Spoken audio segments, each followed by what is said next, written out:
Now, my third fantasy. Nobody has, it seems to me, really seriously asked the question, how do stars begin? Why? How out of space do these enormous radioactive centers arise? Well, I'm going to solve this problem on the principle of the egg and the hen, because it is said a chicken is one egg's way of becoming other eggs.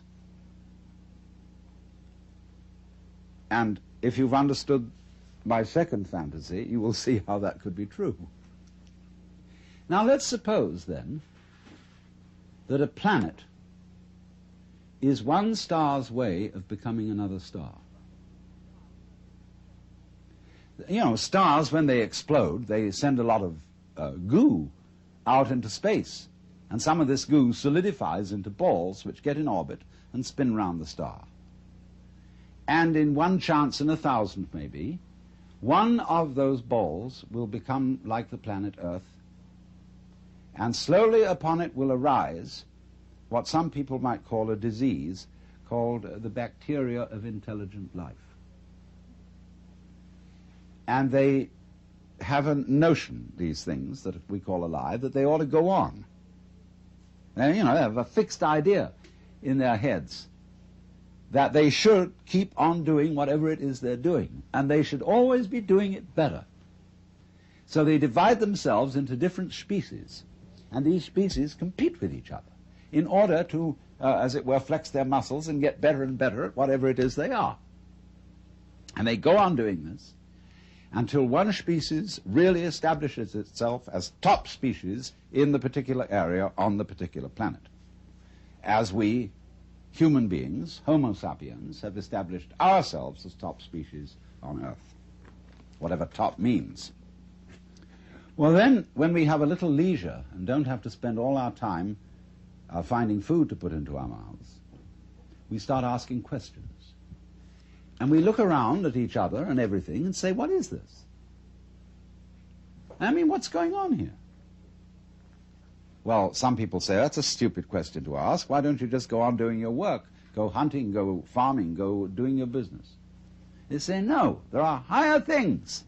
And so they create a special class of people who are in India called Brahmins, among us, philosophers, scientists, theologians, thinkers.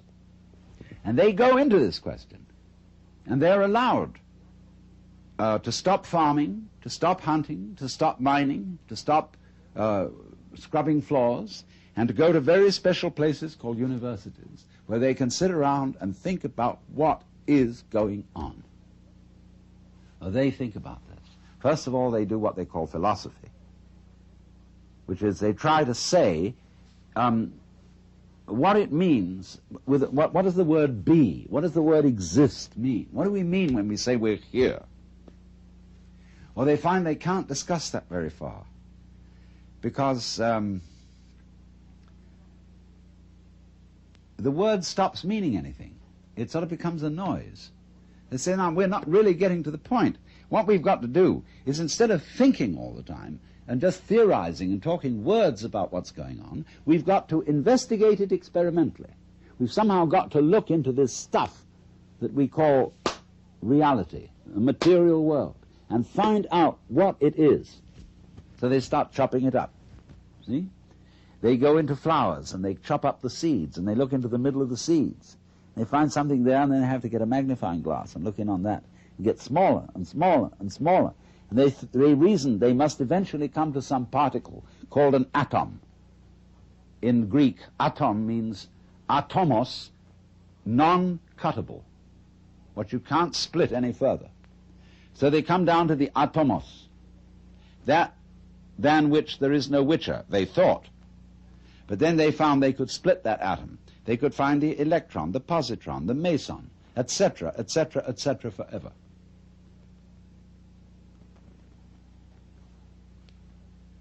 And so they said, well, this is real science, because we've now found out that every atomos of matter contains immense energy, and that we could come to the point where we could release the energy in the atom. And the trouble with intellectual people is that anything that can be done must be done. And so eventually, in the necessary course of the development of nature, they found out how to blow the earth to pieces and turn it into a star.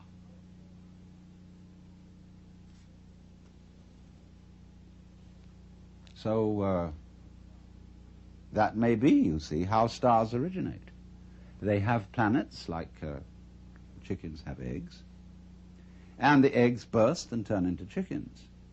And planets burst through the agency of intelligent life and turn into stars, which throw out other mud balls, which some of which stand a reasonable chance, about as reasonable a chance as, say, any male spermatozoon stands when it enters the female womb of becoming a baby.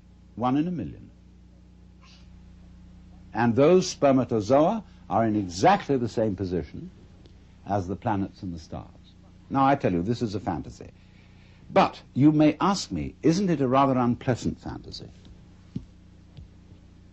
Aren't things going the wrong way, the wrong direction?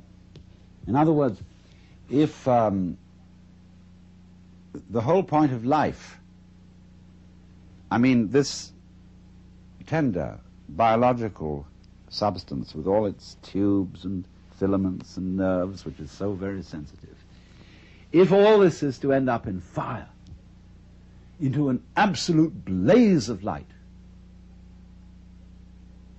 don't we say, oh, what a shame? Is that the way it ends?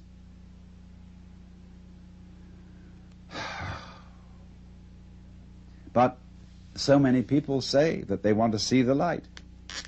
They want to be enlightened. They want to dissolve into the light of God. And then when they've done that, all over again the process goes on, and it blows out those mud balls. And here are planets, and here once again you're a baby, you're a child, the flowers are brilliantly colored, the stars are gorgeous, the smell of the earth, the sound of the rain, everything is marvelous once again. And once again you see the other, the man, the woman that you love, as if it had never happened before. It all starts over again. And as it goes on, it gets more and more intense. All the problems get more and more problematic. And you find you're wrestling with something you can't control. You've got to control it, but you absolutely can't control it, like all the problems of the world at the present time. The whole scene is completely out of hand. And we feel we're going to our doom, because we're going once again towards the birth of a star, which is the most creative thing there is. Now, if you think about this for a while, you see, I put forward 3 fantasies, all of which have a cyclic quality. We reproduce, not only biologically, but we reproduce artistically, technically. Just for a moment, I want to put in an aside about biological reproduction. See, when I think back to my grandfather, whom I knew fairly well, he was, when I was a little boy, he was something extraordinarily impressive. He looked like King Edward VII. He was a very, very elegant man, with a little goatee beard. He didn't have sideburns like this, and he had shorter hair, but he was a very elegant fellow, dressed beautifully. And I thought, you know, he was the very image of God. And now here I am, the same age as he was when I first knew him. And I have 5 grandchildren. And I'm sort of no longer impressed by grandfathers. I know, here I am. I'm one of them too. And this is the same idea, you see, of the round. That we are almost perpetually in the same place, as the French proverb says, plus ça change, plus c'est la même chose. The more it changes, the more it's the same thing. Well, that means then, you see, that existence, the feeling of being, is a sort of spectrum. Just as light is at one end red and at the other end violet. And you have to have these extremes in order to have color at all, in order to know light. So you see, likewise, we have to have the experience that there is somebody else, something else going on altogether out of our control, in order to have the experience of being me. And so in order to feel good, to feel that life is worthwhile, that existence is worth going on with, in order to bring out that feeling, just as the red brings out the violet, there has to be in the back of our minds, maybe very far away, the comprehension that there is something that could happen that absolutely mustn't happen, that is the horrors, that is the screaming mimes at the end of the line. We have to know that's there. And every so often that has to happen. Because if there isn't the experience that we go through called the screaming mimes at the end of the line, where everything has gone wrong, like just before he died, the British novelist Arnold Bennett said, "I feel somehow that everything is absolutely wrong." You know? So the possibility, even the imagination that there could be such an experience in the back of our heads, is the background which gives intensity to the sense that we call feeling good, feeling that it's all right. It's all right now, I'm only bleeding. So, if you understand that, you see that really and truly you're always in the same place. Just as every creature thinks it's a human being. And as just every being turns out to be a reproduction by some interesting technology, whether it's electronic or biological, makes very little difference. And just as it may be, I don't know, planets are stars' ways of becoming other stars, and so on, and so on, and so on. But the moral is, you're always in the same place. And what is that place?